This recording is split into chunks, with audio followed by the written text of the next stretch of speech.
Hello, Dr. Joe here of the drjoe.com and the 2020from.com.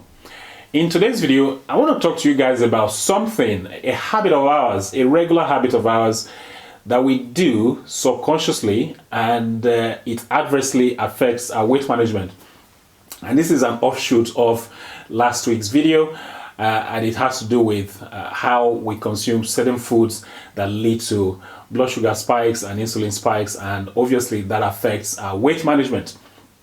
But before I go into the substance of today's video, I have a quick announcement to make. And if you remember last month, I said I was going to launch a second channel. Well, I'm glad to report that the second channel has launched this very morning, and the very first video has been published this morning. In fact, I published it an hour ago. So please, I need you to do me a favor. When you finish watching this video, please go ahead and go to the new channel and watch that very video, because I will appreciate that a lot. I'm going to leave a link to that video right below this video in the very first comment. So when you finish watching this video, please go ahead and watch that very first video. And also please do subscribe, because as you know, I do provide value, and that's what you're going to be getting over there. Oh, and one more thing. Please do watch the video from the beginning to the end, because for a new channel, that's very, very important. It's an important metric that YouTube likes. So please have some patience, watch the video from the beginning to the end. In any case, it's a nice video. It's got lots of information, so it's good use of your time anyway. So please do that, okay? So on to today's topic. What do I have in store for you today? Well, it's about the kind of grains we eat, and the form of the grains that we eat. Now, this is nothing against grains. I love grains, I eat grains, but it's just that the way we consume the grains is not very good, and is affecting our health as well as our weight management. So what do I mean by this? So let me give you a typical scenario. So you wake up in the morning, and what do you want to do? You want to have breakfast. So you bring out your bread, you put 1 or 2 slices in your toaster, and a minute later the toaster pops the slice of bread up already toasted for you. And what do? You slather the toasted bread with some butter, and you have it with a cup of coffee or something like that, and off you go. That's your morning sorted.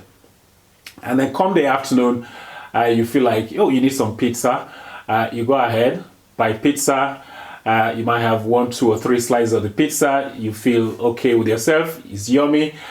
And that's your afternoon sorted. And then come the evening, what's going to happen? You fancy having a nice bowl of pasta. So you provide yourself with a nice big bowl of white pasta.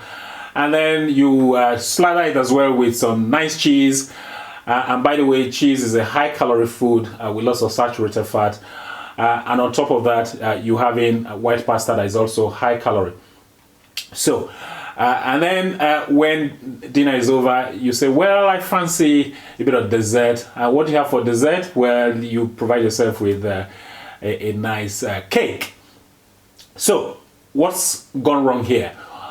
Well, it's all well and good. However, what you've just done is that from the minute you woke up, okay, your very first meal of the day, up until your last meal of the day, what's happened is you've had wheat all the way. But not just that, you've had the worst possible form of wheat all the way, okay? Highly processed, all the way from morning till night. And that is bad. That is really bad for our health. It's bad for your insulin levels. It's bad for your weight management. It's bad for your overall health. Now, another scenario, let's pick on rice. So morning breakfast, you have Rice Krispies with some dairy.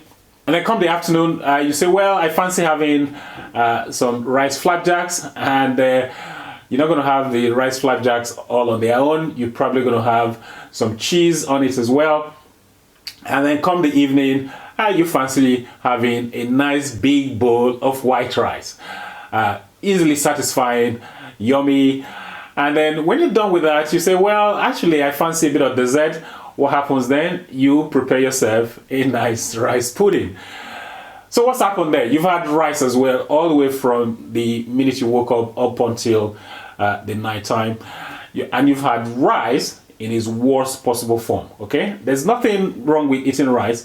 It's just the fact that you've had rice in its worst possible form, just like you had wheat in its worst possible form the previous day. So the idea behind this video is to highlight the fact that our choice of grains for a start is too narrow, okay? We tend to eat too much of wheat and too much of rice.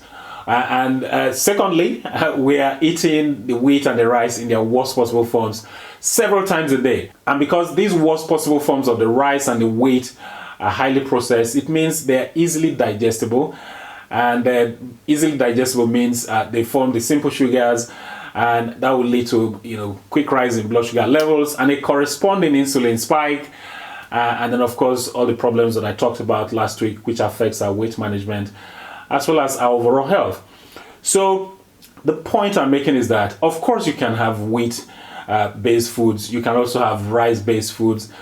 But please, you want to have the wheat and the rice, hopefully in the minimally processed form or unprocessed, if you like, okay? So brown rice, for instance, would be preferable to your white rice. Now, the other point I'm also trying to make here is that we need to expand our choices of grains. So because there are lots of grains out there and that you can enjoy.